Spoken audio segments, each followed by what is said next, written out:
भाई साहब बात ऐसी है आशुतोष भाई, अरे भाई साहब आशुतोष भाई आपको कुछ आपको आपको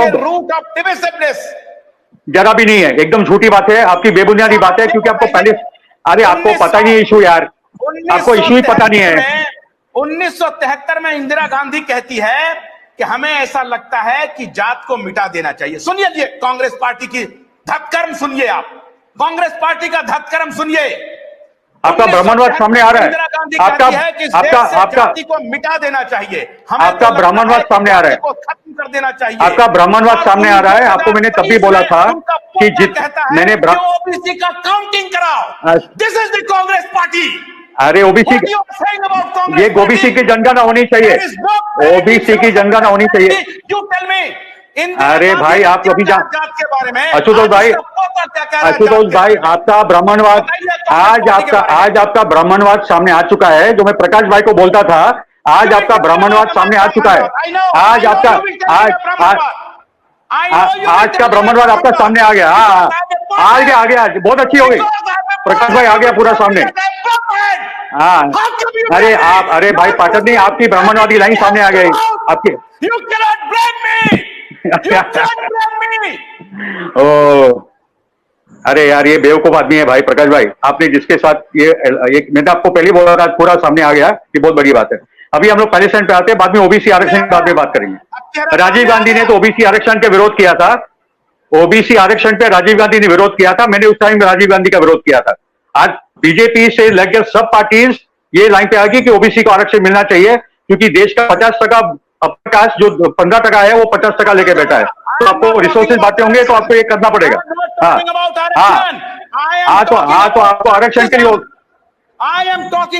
आपको ओबीसी जनगणना करनी, आपको ओबीसी जनगणना करनी पड़ेगी, समझे? पोता कहता है जात, हाँ तो ओबीसी जनगणना कर, ओबीसी जनगणना करनी पड़ेगी, ओबीसी जनगणना। कांग्रेस पार्टी, अरे भाई आपके दलित, अटल बिहारी वाजपेयी कहते हैं फिलिस्तीन के साथ और मोदी कहता है इजराइल के साथ। This is the politics.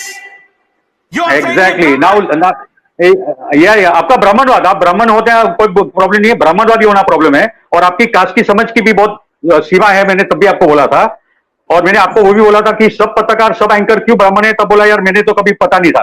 अभी भी राहुल गांधी ने पूछा था कि जितने पत्रकार प्रेस में आए, कौन दलित है, कौन ओबीसी, कौन आदिवासी, एक भी हाथ ऊपर नहीं हुआ, सबके सब सवर्ण थे।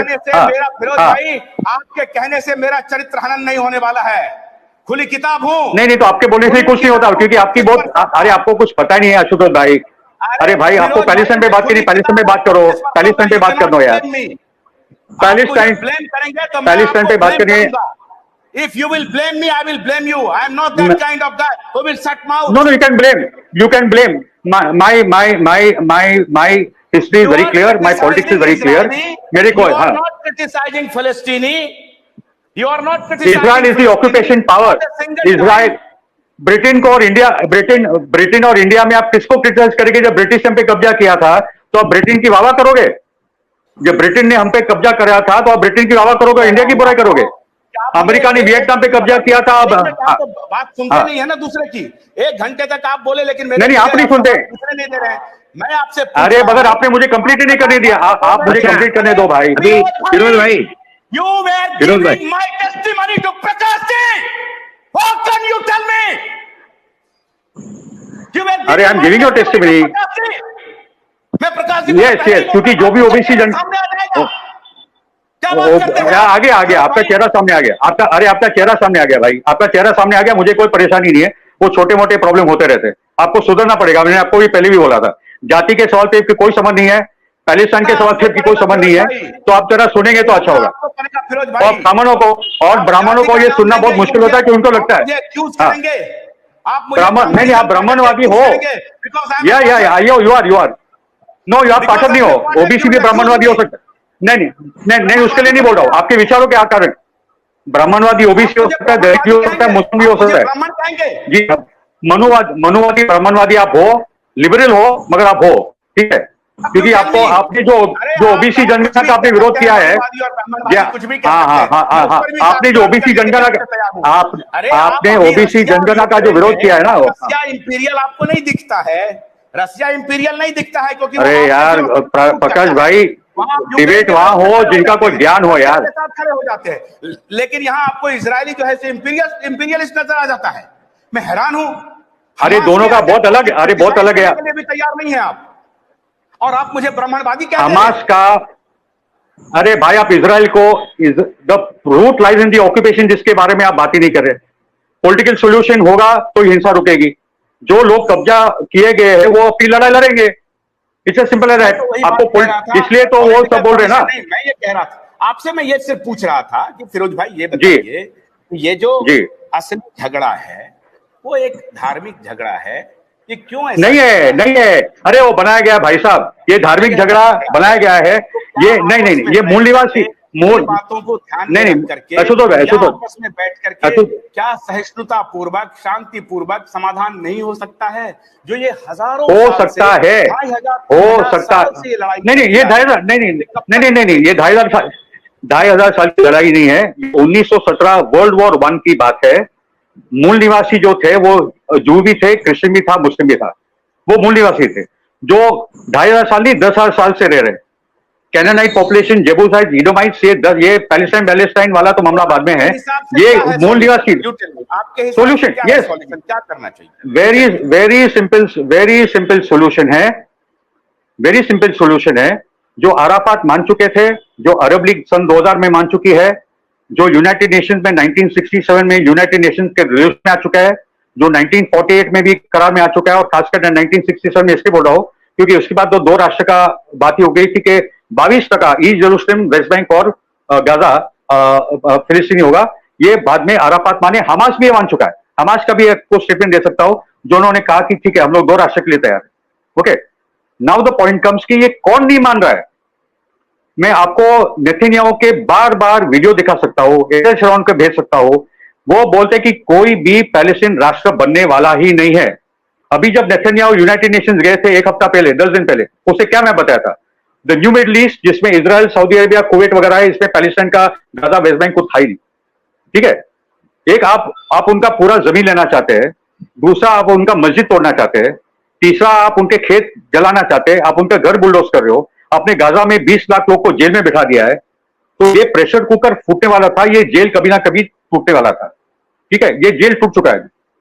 Now the point is Ashutosh भाई, there are 2 doing it. Either tomorrow what Russia has said, what China has said, and I was hoping that was what Modi ji would say, because Modi ji ने फॉरेन पॉलिसी में आपको बार बोला है, बहुत interesting position ली है जहां मैंने मोदी जी को सपोर्ट भी किया है। जैसे मैंने ट्रिपल तलाक पे मोदी जी को सपोर्ट किया था। ठीक है, मैं कोई अंध सेक्युलरिस्ट नहीं हूं कि कांग्रेस ने ये किया तो कांग्रेस ने ये किया, मैं वैसा आदमी नहीं हूं, आप बराबर से जानते हैं। ठीक है, मैंने कांग्रेस कोटा में गाली दी थी, सभी सेक्युलर पार्टीज को गाली दी थी कि आपने मुस्लिम रिफॉर्म मूवमेंट को सपोर्ट ही नहीं किया, इसलिए आप भुगत रहे सब चीजों को। चलो वो अलग मुद्दा है जिसपे आपसे पहले भी बात हुई है।